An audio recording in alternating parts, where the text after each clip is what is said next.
Once upon a time, or maybe just last Thursday, in a village that could have been your neighbor's, or nestled in the crook of a mountain range where dragons retired to play bingo, there lived a Zen master known simply as Eddie.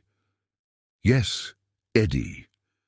Not the kind of name you'd expect for a Zen master, right? Eddie thought the same, but he had a sense of humor about these things. Eddie had a tiny garden, the kind that could make you sigh and forget your Netflix password out of sheer tranquility.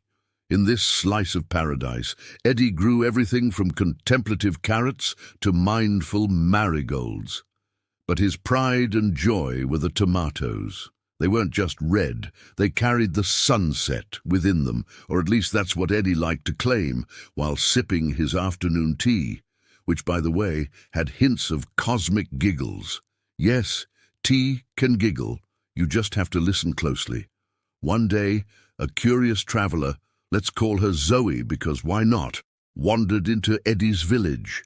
Zoe had heard tales of Eddie's tomatoes, tales so vivid she once dreamt of being invited to a tomatoes birthday party. So she sought out Eddie, hoping to unravel the mystery of these celestial fruits. Upon finding Eddie, who was in the midst of a staring contest with a particularly stoic koi fish, Zoe asked, "How do you grow such remarkable tomatoes?" Eddie turned with a smile that suggested he'd won the contest and said, "Ah, you see, it's quite simple. I don't grow them.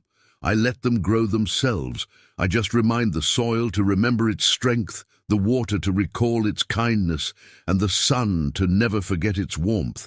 The rest, well, it's up to the tomatoes." Zoe, puzzled but intrigued, decided to sit with Eddie for a while, contemplating this approach. They sat in silence, watching the sun trade places with the moon, an everyday miracle often overlooked. As the first star blinked open its eye for the night, Zoe had an epiphany. She turned to Eddie and said, "It's not just about the tomatoes, is it?" Eddie, casting a glance at the now snoozing koi fish, replied, "Nope, it's about letting things be. Whether it's a tomato or a dream, give it love, a dash of patience, and then let it do its thing. Sometimes the most profound growth happens when we're just being, not striving." Zoe smiled, a realization dawning upon her that was as ripe and full as Eddie's tomatoes. She understood that sometimes the secret to life wasn't in the hustle or the endless search for meaning, but in the serene acceptance of the journey, with all its twists, turns, and ripe tomatoes. And so, under a blanket of stars that perhaps winked in approval, Zoe and Eddie shared a pot of the giggling tea, pondering the simplicity of being, the wisdom of koi fish, and whether the tomatoes would enjoy a slice of cake at their next birthday bash. And that, my friend, is a tale from the village next door, or maybe from the heart of a mountain range where dragons debate the merits of Earl Grey over green tea. Who's to say? But remember, next time you bite into a tomato, or anything really, to appreciate the magic of just letting things be.